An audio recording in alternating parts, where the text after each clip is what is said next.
Hello, I'm Nancy MacDonell. I'm one of the curators of the Women of Harper's Bazaar 1936 to 1958, an exhibition at the museum at FIT, organized by students in FIT's School of Graduate Studies Fashion and Textile Studies program.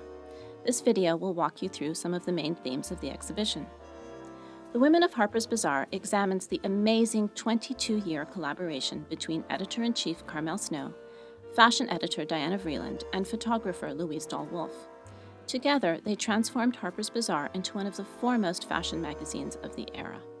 This exhibition was the first to explore how these visionary women reimagined Harper's Bazaar. Each woman brought a different strength to the magazine. Carmel Snow began her career at Vogue in 1921 and moved to Harper's Bazaar in 1932. This was a huge gamble. For one thing, it infuriated everyone at Vogue. More than 2 decades after she left, Vogue's editor-in-chief described Snow as a Benedict Arnold. Moreover, at that time, Harper's Bazaar did not have nearly the cachet that Vogue did. That's where Snow saw her opportunity. It's the job of an editor-in-chief to provide a vision for the magazine and to make sure that every detail, every dress that's selected for a photograph, every word that's printed fulfills that vision. Carmel Snow understood that her readers wanted more than just beautiful fashion and transformed Bazaar into a magazine in which fashion, art, journalism, and culture converged.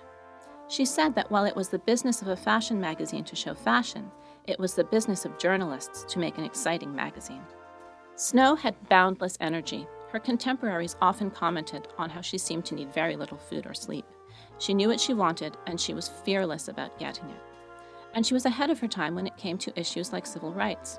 She published stories about African Americans, about people who lived in public housing, about people who worked as domestic servants, all people who did not normally appear in expensive fashion magazines.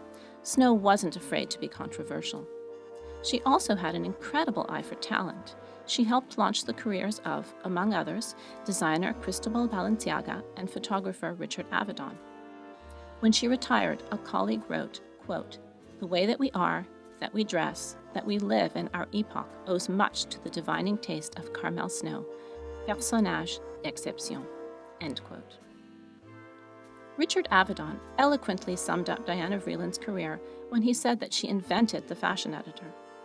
Carmel Snow had first hired Diana Vreeland to write a column called Why Don't You?, in which she made suggestions like, "Why don't you waft a big bouquet like a fairy wand?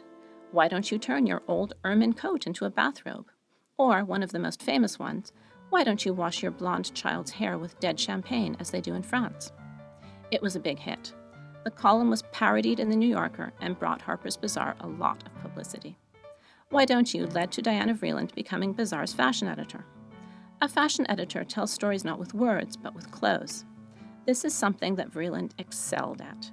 She brought the magazine a sense of fantasy and a flair for creating visual narratives. Vreeland made fashion fun and engaging.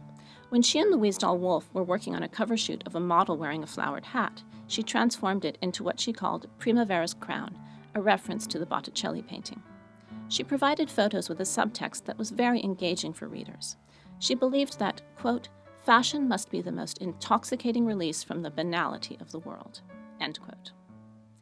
Louise Dahl-Wolfe studied painting and color theory before becoming a fashion photographer, and this background really influenced her work. She described photography as painting with light. Harper's Bazaar had published color photography before 1936, when Dahl-Wolfe was hired, but she felt that the colors were all wrong, too red, especially in the skin tones. She preferred to have greenish-yellow complexions. She had a talent for accuracy and tone that made her work stand out, which is something you can really appreciate in her color proofs. Carmel Snow said that Dahl-Wolfe's color photography revolutionized Bazaar. Dahl-Wolfe gave her color proofs to the museum at FIT, and they form the core of the exhibition. One of the fashion shoots that really demonstrates the collaborative effort of the three women is one that appeared in the January 1942 issue of Bazaar called Flight to the Valley of the Sun.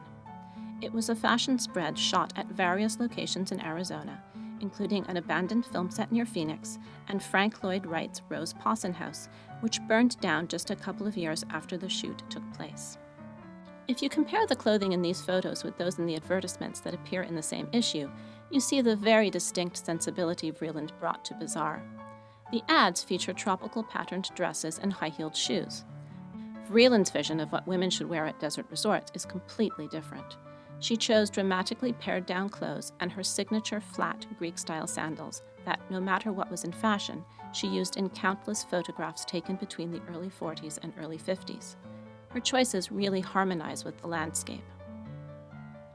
Vreeland and Louise Dahl-Wolfe created some very powerful, memorable images together. You get an idea of how in tune they were with one another in this photograph, which was taken on an abandoned film set near Phoenix. That's Vreeland modeling. The original model, Bijou Barrington, came down with heat stroke, so Vreeland stepped in to take her place.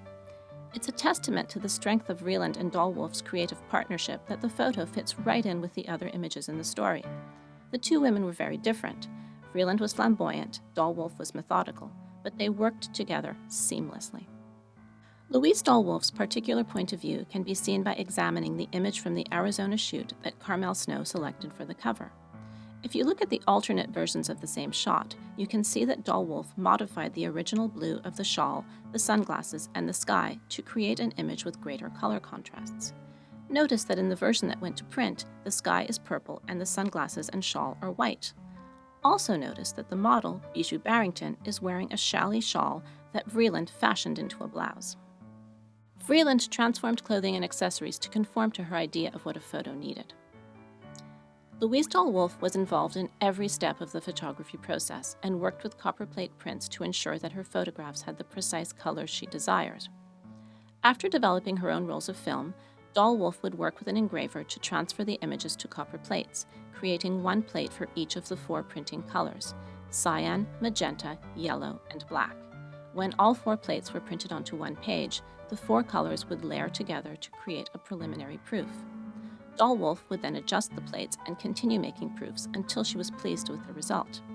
Carmel Snow wrote of how Dahl-Wolfe drove the pressmen mad by pulling proof after proof before she was satisfied with the color. This final proof of model Jean Patchett at the Alhambra Fortress in Spain shows how the image appeared in the June 1953 issue of Bazaar. Diana Vreeland and Carmel Snow showcased fashion that was not only beautiful, but which reflected the lifestyles of Harper's Bazaar's readers. For this exhibition, garments from the museum's collection were paired with Louise Dahl-Wolfe photographs featuring similar fashions.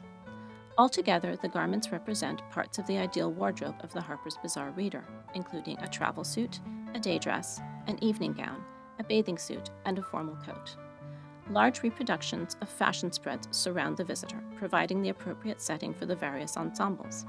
Sportswear had also become a pillar of American fashion by the 1930s, and we included a number of garments which evoke the simplicity and ease of styles seen in Harper's Bazaar. Carmel Snow covered French fashion for Harper's Bazaar. She was the one who went to Paris. Diana Vreeland covered American fashion for the magazine. Her beat was 7th Avenue. Before World War II, there was much more Paris fashion in Bazaar. But once the war started, the American fashion industry was cut off from Europe, which meant that American designers got a lot more attention from Bazaar. One of these designers was Carolyn Schnorrer, who designed this elephant-patterned top. Schnorrer was known for her resort clothes, which often incorporated culturally inspired motifs. The elephants were inspired by her trip to Ghana, which was then known as the Gold Coast. Diana Vreeland took this idea and wove a fashion fantasy around it. She described the jewelry that she styled the top with as heavy Zulu necklaces and bracelets. This photograph, taken in Brazil in 1946, features a Clara Mcardle bathing suit that was considered scandalous at that time. Many bathing suits of the 1940s had structured interiors that shaped the body. Mcardle's jersey suit, also seen on the mannequin, had neither lining nor padding. Vreeland and Dahl-Wolfe underscored the suit's uncomplicated design by posing the model to emphasize her athleticism and tanned, toned limbs. The gray color of the bathing suit appears blue in the final photograph, complementing the 18th century tiles behind the model. This color change is another example of the type of editing Dahl-Wolfe would have done during the copperplate printing process. The dress in this photograph, which was part of a shoot that took place in South America, was also designed by Clara Mcardle, one of the best-known American designers of this period. As you can tell from the model's pose, comfort was very important to Mcardle. Mcardle also designed the dress from FIT's collection that we paired with the photograph. The cotton textile she used for this dress was inspired by the serape, a Latin American shawl. The dress appeared in an ad for an airline from this same issue. In the copy that accompanies the photo, we learn that this is the airline that the Bazaar team traveled on, so this ad was very likely placed for free in exchange for their flights. Suits were another mainstay of women's wardrobes during the post-war period and appeared frequently in Bazaar, often, as this photo suggests, as a travel outfit. Mabochet, who began his career as a fashion illustrator for the magazine, designed the suit worn by the mannequin. Mabochet was renowned for his innovative use of piecework and embellishment, both of which are exemplified by this suit from the museum's collection. Note the ornamental scroll work anchoring the collar and the way the suit jacket flares over the hips. This photograph really underscores what the copy in the magazine calls a dramatic dress of superbly massed cerulean satin. Anglo-American couturier Charles James designed gowns that were described as architectural. The shadows in Louise Dahl-Wolfe's photograph accentuate the folds and seams of this particular gown from 1947. Similarly, the 1952 Charles James gown from the museum's collection is both streamlined and structural. The dress's asymmetrical peplum and flared hem mirror the line of the model's arched back in the photo. An example of creative collaboration as well as notable longevity, Carmel Snow, Diana Vreeland, and Louise Dahl-Wolfe worked together at Harper's Bazaar for 22 years. During this time, each woman brought a particular strength and vision to the magazine, whether it was through the lens of her camera or the tying of a model's scarf. Dahl-Wolfe described Carmel Snow as someone who fully trusted her editors and artists. It was this trust that created such a strong working relationship, allowing each woman artistic freedom. As a result, Snow, Vreeland, and Dahl-Wolfe turned Harper's Bazaar into a beautiful and highly cultivated publication, one that was unlike any other American fashion magazine of the era.